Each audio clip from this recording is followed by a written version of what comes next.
திருநெல்வேலி புறநகர் வடக்கு மாவட்டத்திற்கு உட்பட்ட செங்கோட்டையில் அமமுக மாவட்ட கழக செயலாளர் பாப்புலர் முத்தையா தலைமையில் மறைந்த முதல்வர் பாரத ரத்னா டாக்டர் புரட்சி தலைவர் எம்ஜிஆர் அவர்களின் 102வது பிறந்த நாள் விழா மாபெரும் பொதுக்கூட்டம் நேற்று இரவு நடைபெற்றது.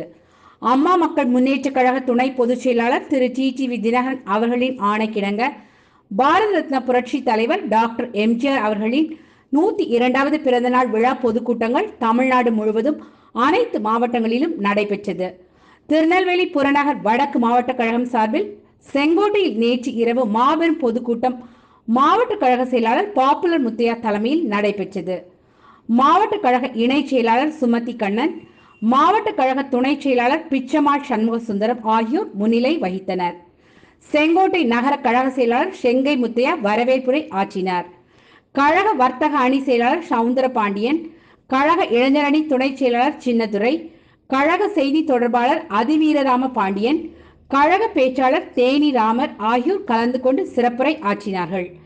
இந்நிகழ்ச்சியில் மாவட்ட அம்மா பேரவை செயலாளர் மகேஸ்வரன், மாவட்ட வழக்கறிஞர் அணி செயலாளர் அருள்ராஜ், மாவட்ட மகளிர் அணி செயலாளர் அமுதா பாலசுப்ரமணியன், மாவட்ட விவசாய அணி செயலாளர் பெருமையா பாண்டியன், மாவட்ட சிறுபான்மை பிரிவு செயலாளர் கோதர்ஷா, மாவட்ட இலக்கிய அணி செயலாளர் வேலுசாமி பாண்டியன், மாவட்ட அண்ணா தொழிற்சங்க செயலாளர் கோட்டைசாமி, மாவட்ட இளைஞர் பாசறை செயலாளர் பூசைத்துறை, மாவட்ட பொறியாளர் அணி செயலாளர் சிவகுமார், மாவட்ட மருத்துவ அணி செயலாளர் டாக்டர் பாலு, கடையநல்லூர் பொதுக்குழு உறுப்பினர் பாலசுப்ரமணியன், செங்கோட்டை ஒன்றிய கழக செயலாளர் லியாகத் அலி, சங்கரன்கோவில் தெற்கு ஒன்றிய கழக செயலாளர் குருஷேவ், கீழப்பவூர் கிழக்கு ஒன்றிய கழக செயலாளர் சரவணன், தென்காசி நகர கழக செயலாளர் உச்சிமாக்காளி என்ற துப்பாக்கி பாண்டியன், கடையநல்லூர் நகர கழக செயலாளர் கமாலுதீன், சங்கரன்கோவில் நகர கழக செயலாளர் சங்கர சுப்பிரமணியன் உட்பட மாவட்ட ஒன்றிய நகர பேரூர் ஊராட்சி கிளை கழக வாழ் கழக செயலாளர்கள், நிர்வாகிகள், சார்பு அணி செயலாளர்கள் மற்றும் நிர்வாகிகள் உட்பட அமமுகவினர் மற்றும் பொதுமக்கள் பலர் கலந்து கொண்டனர். அழகாக இங்கே இருக்கின்ற ஒவ்வொரு மனிதனுடைய எண்ணத்தோடும் கலந்து உறவாடி எப்படி நடக்க வேண்டும் என்று இலக்கணம் வைத்து தந்தவர் பாப்புலர் முத்தையா அவர்கள்.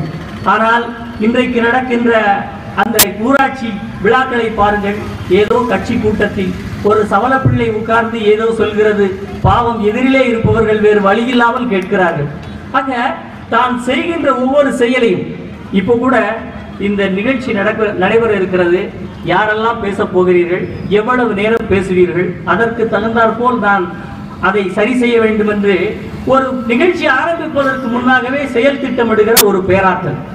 இதையெல்லாம் ஏன் சொல்றேன்னா, இப்படி தான் கையில எடுக்கின்ற ஒவ்வொரு செயலிலும் நேர்த்தியையும் நிதானத்தையும் நிரந்தர வெற்றியையும் கடைபிடித்து செல்லுகின்ற மாவட்ட கழகத்தினுடைய ஆற்றல் மிக்க செயலாளர் அண்ணன் பாப்புலர் முத்தையா அவர்களுடைய சீரிய தலைமையிலும் அண்ணன் பாப்புலர் முத்தையா அவர்களை கூட நிர்வாகம் செய்கிறவர்கள். எனக்கு முன்னாடி பேசியவர் சொன்னார், நான் பேசலாம் நினைச்சேன், அவர் எனக்கு முன்னாடி பேசிட்டார். உனக்கு எவ்வளவு நேரம் டைம் வேணும், உனக்கு எவ்வளவு நேரம் டைம் வேணும் கேளு. இல்ல இல்ல மாவட்ட செயலாளர் நீங்க சொல்ற நேரம் நான் முடிச்சிருக்கேன் அப்படின்னா, இல்ல இல்ல நீ தான் சொல்லணும், பேசுறவன் நீ சொல்லு அப்படின்னு சொல்லி என் வாயை பிடிங்க என்கிட்ட 40 நிமிஷம்னு கேட்டு அதோட முடிச்சுக்கங்க, அடுத்து அவர் பேசணும் கூட்டத்தை முடிச்சுக்கங்க அப்படின்னு சொல்லி அந்த கண்டிப்போடு பொறுப்பாளர்கள் நின்று கொண்டிருக்கிறார்கள் என்று சொன்னால் அவர்கள் நினைத்து முன்னே உட்காருங்கள், உட்கார்ந்தால்தான் நீங்கள் வந்திருக்கிறீர்கள் என்று வருகை பதிவேடிலே நான் பதிவு செய்வேன். இல்லாவிட்டால் ஆப்சென்ட். ராமன் சீதையை மீட்டு வந்தால் அந்த ராமாயண காவியத்திற்கு நாயகனுக்கு பெருமை. எனவே ராமன் சீதையை மீட்க புறப்படுகிறார். இடையிலே அனுமன் துணை சேருகிறான். அனுமனால் இலங்கையிலே சீதை இருப்பதை கண்டறிய முடிகிறது. அனுமனோடு சேர்ந்து ராமனும் இலங்கேஸ்வரனுடன் போராடி அவனை வீழ்த்தி சீதையை மீட்டு வருகிறார்கள். மீண்டு வந்த பிறகு ராமனும் சீதையும் அரியணையில் அமர்ந்திருக்கின்ற பொழுது விபீஷணன் ஒரு முத்துமாலையை சீதா பிராட்டிக்கு கொடுக்கிறார். சீதா பிராட்டி அந்த முத்துமாலையை தன் கரத்திலே பற்றியவுடன் நினைக்கிறாள், இந்த முத்துமாலையை நாம் அணிவதை விட நம்முடைய விடுதலைக்காக பாடுபட்ட அனுமனுக்கு கொடுத்தால் சிறப்பாக இருக்குமே என்று எண்ணி அந்த முத்துமாலையை சீதா பிராட்டி அனுமனை அழுத்தி கொடுக்கிறார். அப்படி அனுமனை அழைத்து கொடுக்கின்ற பொழுது அனுமன் அந்த முத்துமாலையை வாங்கி தன் கழுத்திலே போட்டுக் கொள்ளவில்லை. பின்பு பயன்படும் என்று தன் மடியிலே வைத்துக் கொள்ளவில்லை. மாறாக என்ன செய்கிறான் என்று சொன்னால் அந்த முத்து மாலையை உற்று நோக்குகிறான். உற்று நோக்கியவன் என்ன செய்கிறான் என்று சொன்னால் அந்த முத்து மாலையில் இருக்கிற ஒரு முத்தை உடைக்கிறான். கல்லை வைத்து உடைக்கிறான். மீண்டும் உற்று நோக்குகிறான். மீண்டும் ஒரு முத்தை உடைக்கிறான். இப்படி ஒவ்வொரு முத்தாக உடைத்துக் கொண்டிருக்கின்ற பொழுது இந்த விலை மதிப்பற்ற முத்து மாலையை கொடுத்த விபீஷணனுக்கு கோபம் வருகிறது. கோபமயப்பட்ட விபீஷணன் சீதா பிராட்டியிடம் செல்லுகிறான். சீதா பிராட்டியிடம் கேட்கிறான், தாயே, உங்களுக்கு எவ்வளவு விலை மதிப்பற்ற முத்துமாலையை கொடுத்தேன். அந்த முத்துமாலையை நீங்கள் வைத்துக் கொள்ளாமல் குரங்கிடம் கொடுத்தீர்களே, அந்த குரங்கு என்ன செய்து கொண்டிருக்கிறது என்று பாருங்கள் என்று சொல்லி தன்னுடைய வேதனையை வெளிப்படுத்துகிறார். சீதா பிராட்டியும் பார்க்கிறார். அனுமன் முத்தை உடைத்துக் கொண்டிருக்கிறான். அனுமனை அழைக்கிறான். அனுமன் வருகின்ற பொழுது, தாயே, ஸ்ரீராமனையும் வணங்குகிறேன், உங்களையும் வணங்குகிறேன், சொல்லுங்கள் தாயே என்று சொல்லுகிற பொழுது சீதா பிராட்டி சொல்லுகிறார், எவ்வளவு விலை மதிப்பற்ற முத்துமாலையை எனக்கு கொடுத்தார்கள், அந்த முத்துமாலையை நான் உனக்கு கொடுத்தேனே, நீ குரங்கு என்பதை நிரூபிக்கின்ற வகையிலே அந்த முத்துமாலையை உடைத்துக் கொண்டிருக்கிறாய் என்று சொல்லுகின்ற பொழுது அனுமன் சொல்லுகிறான், தாயே, என்னுடைய உச்சந்தலை முதல் உள்ளங்கால் வரை நான் வணங்கிக் கொண்டிருப்பது என்னுடைய ஸ்ரீராமச்சந்திரமூர்த்தி. நீங்கள் எனக்கு ஒரு முத்துமாலையை பரிசாக தந்தீர்கள். அந்த முத்துமாலைக்குள்ளே ஸ்ரீராமச்சந்திரமூர்த்தியினுடைய உருவம் தெரிகிறதா என்று பார்த்தேன். அது தெரியவில்லை. அது தெரியாத காரணத்தினால் எனக்கு இந்த முத்து விலை மதிப்பற்றது என்று தெரியவில்லை. சாதாரண முத்து. எனவே ஒன்றொன்றாக உடைத்து பார்த்துக் கொண்டிருக்கிறேன். எனக்கு அவருடைய உருவம் தெரியவில்லை என்று சொல்லுகிறான்.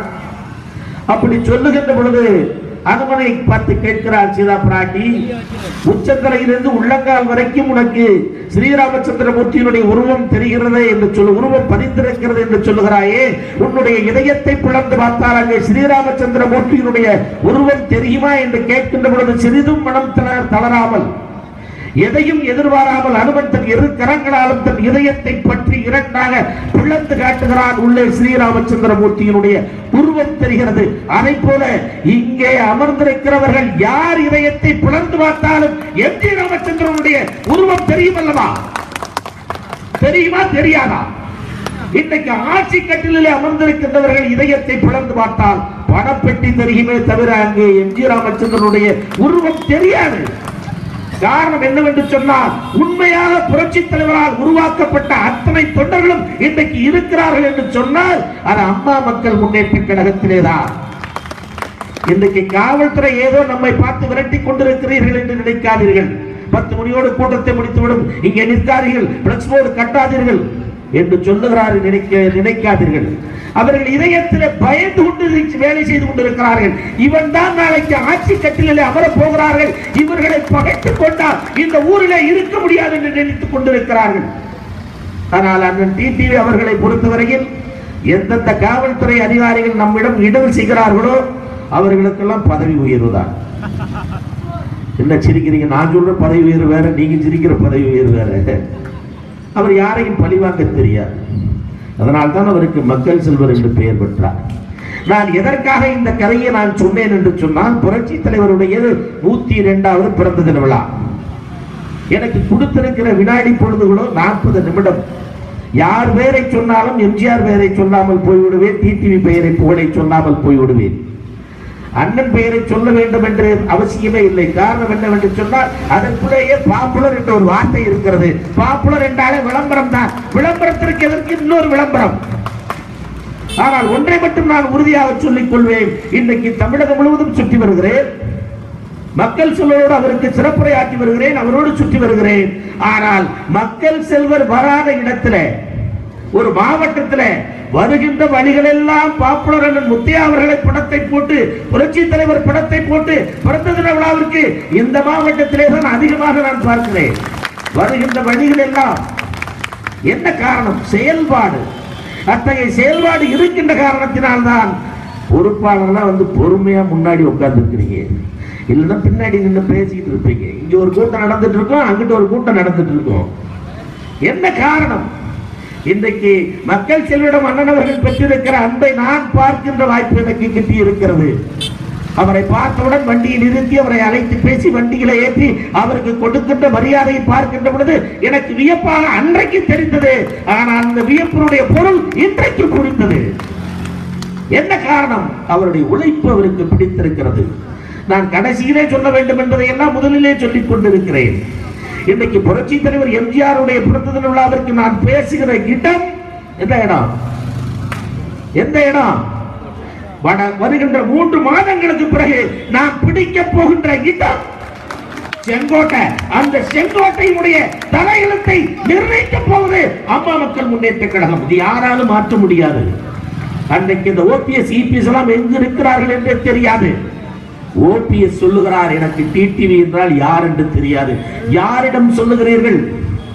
நான் புரட்சி தலைவரை பற்றி பேசிவிட்டேன், அம்மாவை பற்றி பேச வேண்டும். அம்மாவை பற்றி பேசிய பிறகு அதற்கு அடுத்தபடியாக தலைமை ஏற்றிருக்கிற அண்ணன் அவர்களை பற்றி பேச வேண்டும். கடந்த 2000 புரட்சி தலைவி அம்மா அவர்கள் எனக்கு 5 நிமிடம் பேசுவதற்கு, அதற்கு முன்னாலே புரட்சி தலைவர் 78 எனக்கு பேசுவதற்கு வாய்ப்பு கொடுக்கிறார். 10 நிமிடம் பேசி என்று சொல்லுகிறார். நான் பேசுகிறேன், இன்னும் பேசி என்று சொல்லுகிறார். 1.25 மணி நேரம் பேசிவிட்டேன். பேசி முடித்த பிறகு உனக்கு என்ன வேண்டும் என்று கேட்கிறார். புரட்சி தலைவர்களிடம் கேட்கிறேன், நீங்கள் எங்கள் ஊருக்கு பொதுக்கூட்டத்திற்கு வர வேண்டும் என்று கேட்கிறேன். அப்படி கேட்கின்ற பொழுது முடியாது, வேண்டாம் வேறு என்று சொல்லுகிறார். இல்லை இல்லை நீங்கள் தான் வர வேண்டும் என்று சொல்லுகிறேன். இல்லை நீங்கள் தான் வர வேண்டும் என்று சொல்லுகின்ற பொழுது வேண்டாம் வேறு என்று சொல்லுகிறார். இல்லை நீங்கள் தான் என்று சொல்லுகிறேன். என்று ஒரு அரட்டு போடுகிறார்.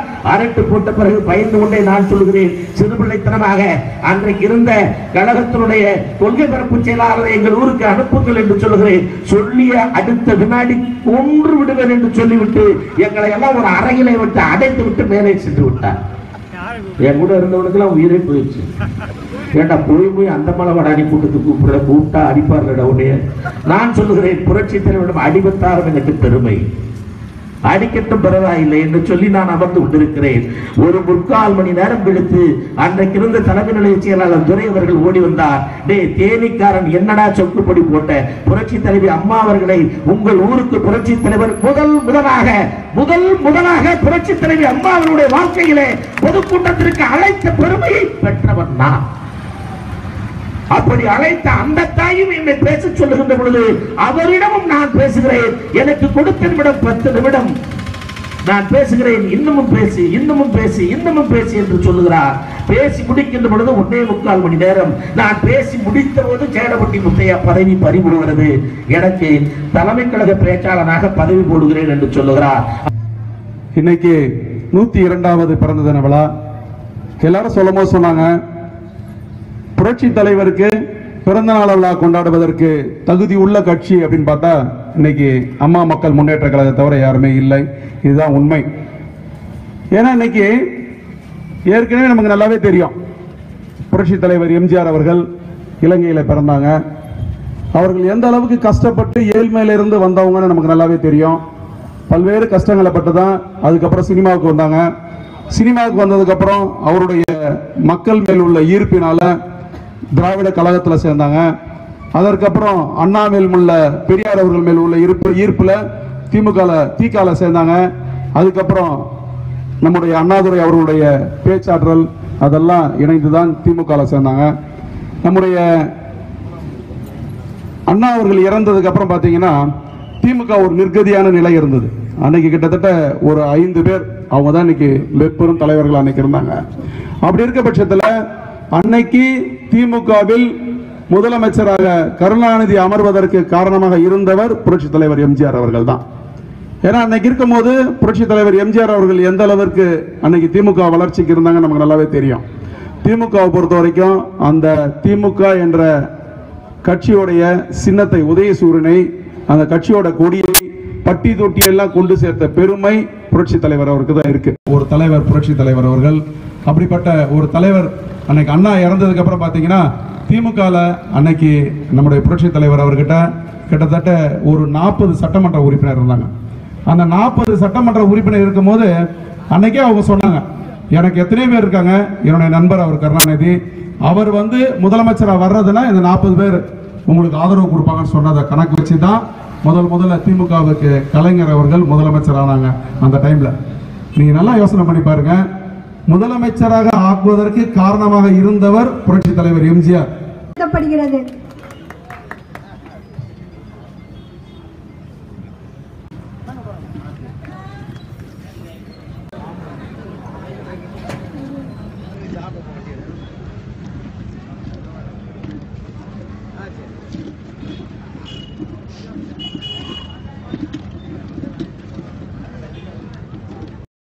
பாப்புலர் டிவி நிகழ்ச்சிகளை உடனுக்குடன் பார்ப்பதற்கு கீழே இருக்கும் ரெட் கலர் சப்ஸ்கிரைப் பட்டனை கிளிக் பண்ணி சப்ஸ்கிரைப் பண்ணுங்க.